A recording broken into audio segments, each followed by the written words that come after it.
Hi, my name is Hannah, and I have to let you in on a little secret. I'm not really deaf, but I made everyone believe I was. How did this come to happen? And was I caught in my lies? Well, let me tell you all about this crazy story that started after I was forced to change schools. You see, I've always been a big gossip. I love spilling tea. I can't help myself. Every time there was a problem at my school linked to rumors, I was blamed immediately. More often than not, I really was behind the whole mess. So I begged my parents to transfer me to another school. Students hated me and no one wanted to even speak to me, too worried that I'd let everyone else know their secrets. I felt so alone, and my mom and dad decided that I needed a fresh start. But before we move on, hit that like button and subscribe. This will let you live 10 amazing years longer. Trust me, it works. I know.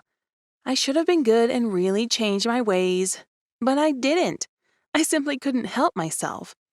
Well, the thing was, I needed to have an advantage and avoid everyone realizing I was the one listening into their secrets. So, what better way to do this than to have people think I couldn't hear at all? On my very first day of school, I pretended I was deaf, and everyone believed me. The fact that a new deaf girl had arrived from another district soon spread.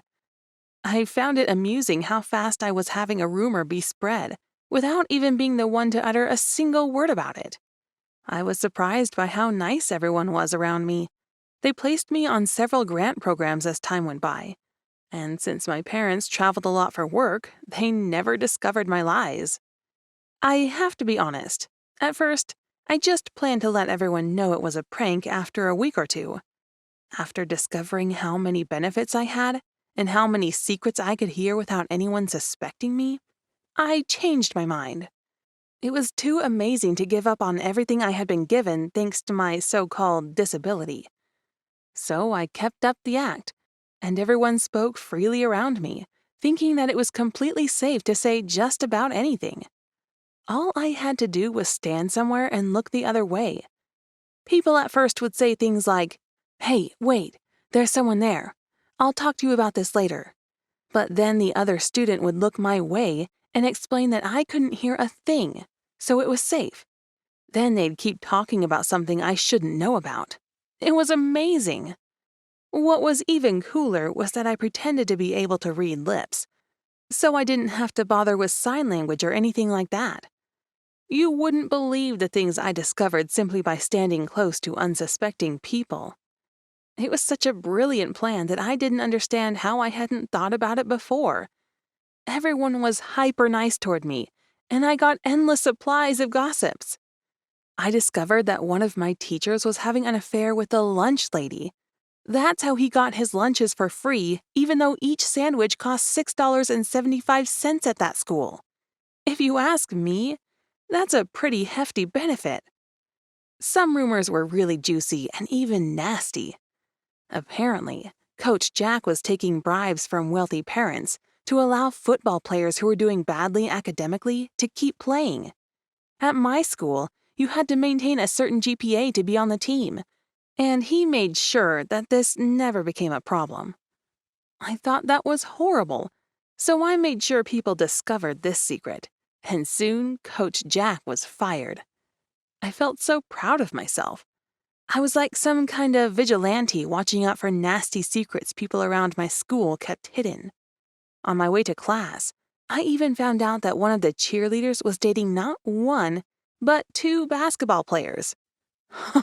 That was such a mess. But I decided not to meddle into that subject. You never knew what was really going on behind closed doors. Now, the biggest secret I discovered was that the person behind the recent school break-ins had been the superintendent. That was insane. I heard all about it by sitting in his office and waiting to be assigned a special counselor. I was so mad, and I decided I needed to do something about it, just like I had done with Coach Jack. Only this time, people realized I was the one to spread the rumor. My parents were called, and that was when they discovered I had been lying. Well, I can tell you that was a terrible mess. My parents were so embarrassed and grounded me for a whole month. When the principal was told I was by no means deaf, he was so angry I thought he was going to expel me. Much to my surprise, he merely suspended me for 3 days. When I came back to school, everyone knew the truth. Some people mocked me and got super angry since they had been really nice toward me. Other students, though, thought what I had done to uncover crimes at school was cool, and they congratulated me for being so clever. So I became quite popular, but also very infamous around my school. I didn't know if that was a good or bad thing, but I was relieved not to have to lie any longer. It was fun while it lasted, but honestly, it was also quite exhausting to keep up the charade all the time. Nowadays, I'm still being mocked over what I did by some students, but I've learned to simply brush it off and be happy with who I am. If you wonder if I've learned my lesson this time around, I really did. Rumors can hurt people, and I try to avoid engaging in any kind of gossiping. At least, most of the time. Thanks for watching. What's the worst rumor you ever heard? And was it true after all? Let us know in the comments. Don't forget to subscribe and check out other videos in the channel.